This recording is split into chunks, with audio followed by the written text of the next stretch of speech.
ഞാൻ ഡോക്ടർ ജയരാമൻ.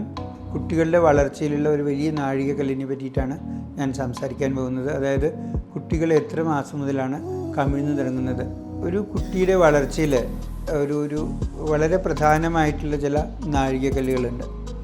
അതായത് നമ്മൾ ഈ വളർച്ച ശരിയായ തോതിൽ നടക്കുന്നുണ്ടോ എന്ന് നോക്കുന്നതിനായിട്ട് നമ്മൾ ഫോളോ ചെയ്യുന്ന ചില പ്രധാന നാഴികക്കല്ലുകൾ. ഒന്ന്, കുട്ടിയെ ഇപ്പോൾ കഴുത്തുറക്കാൻ തുടങ്ങി, ഏത് പ്രായത്തിൽ കവിഴാൻ തുടങ്ങി, ഏത് പ്രായത്തിൽ ഇരിക്കാൻ തുടങ്ങി, ഏത് പ്രായത്തിൽ നടക്കാൻ തുടങ്ങി. ഇങ്ങനെ കുറച്ച് വളരെ പ്രധാനമായിട്ടുള്ള നാഴികക്കല്ലുകൾ വെച്ചിട്ടാണ് കുട്ടികളുടെ വളർച്ച ശരിയായ തോതിലുണ്ടോ എന്നുള്ളത് പറയാറ്. അപ്പോൾ അതിൽ തന്നെ എപ്പോഴും എല്ലാവരും പരിഭ്രമിച്ചിട്ടുള്ളൊരു ഒരു നാഴികക്കല്ലാണ് കുട്ടി കവിഴാൻ തുടങ്ങിയോ എന്നുള്ളത്. അതാണെന്ന് വെച്ചാൽ നമ്മുടെ നാട്ടിലൊരു കൺസെപ്റ്റ് ഉണ്ട്, 3 മാസം ആകുമ്പോഴേക്ക് കഴിയുമെന്നൊക്കെ ആൾക്കാർ പറയും.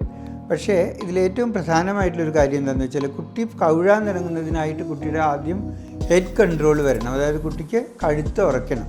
അതിനുശേഷം മാത്രമേ കുട്ടിക്ക് കവിഴാനായിട്ട് പറ്റുള്ളൂ. അപ്പോൾ സാധാരണ നമ്മൾ പറയാറ് ഒരു 6 മാസം ആകുമ്പോഴേക്ക് കുട്ടി കവിഴണം. ഇത് ഒരു വളരെ നിർബന്ധമായിട്ടുള്ളൊരു മാസം അല്ല.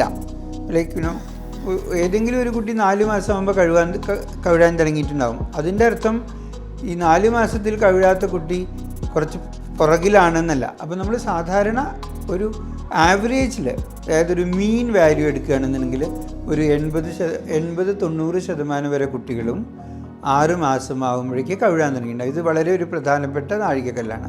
ഇനി നമ്മൾ ഈ മാസത്തിൻ്റെ കണക്ക് പറയുമ്പോൾ ശ്രദ്ധിക്കേണ്ട ഒരു കാര്യം എന്താണെന്ന് വെച്ചാൽ, ഇപ്പോൾ ഒരു കുട്ടി 2 മാസം മുന്നേ ജനിച്ചു. ഈ കുട്ടിയുടെ വളർച്ച നമ്മൾ നോക്കുമ്പോൾ ആ കുട്ടി എന്ന് ജനിക്കേണ്ടിയിരുന്നു അതിന് ശേഷം മാത്രമേ നമുക്ക് മാസങ്ങൾ കാൽക്കുലേറ്റ് ചെയ്യാൻ പറ്റുള്ളൂ. അപ്പോൾ ഒരു 8 മാസത്തിൽ പ്രസവിക്കുന്ന കുട്ടി ഒരു 10 മാസം കഴിഞ്ഞ് പ്രസവിച്ച കുട്ടിയായിട്ട് കമ്പയർ ചെയ്യുമ്പോൾ കവിഴാനുള്ള സമയം നമുക്ക് 2 മാസം കൂട്ടി കൊടുക്കേണ്ടി വരും. അപ്പോൾ അതിന് ശേഷം മാത്രമേ കുട്ടിയുടെ മൈൽ സ്റ്റോൺസ് ഡിലേയ്ഡ് ആയി എന്നുള്ളത് പറയാൻ പറ്റും. ഇത് പലപ്പോഴും വളരെ കൺഫ്യൂഷൻ ഉണ്ടാക്കാറുണ്ട്.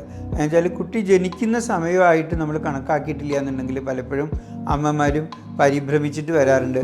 എൻ്റെ കുട്ടി ഇനിയും കവിഴാൻ തുടങ്ങിയിട്ടില്ല, അടുത്ത വീട്ടിലെ കുട്ടി ഇതേ സമയത്ത് ജനിച്ചതാണ്, അവൻ കവിഴാൻ തുടങ്ങി, ഇവൻ കവിഴാൻ തുടങ്ങിയിട്ടില്ല, എന്തെങ്കിലും പ്രശ്നമുണ്ടോ ചോദിച്ചിട്ട് വരാറുണ്ട്. അപ്പോൾ നിങ്ങളുടെ കുട്ടി കുറച്ച് നേരത്തെയാണ് പ്രസവിച്ചതെന്നുണ്ടെങ്കിൽ അതിനനുസരിച്ച് നിങ്ങളുടെ കുട്ടിയുടെ വളർച്ചയുടെ നാഴികക്കല്ലുകളും സാധാരണ താമസം വരും.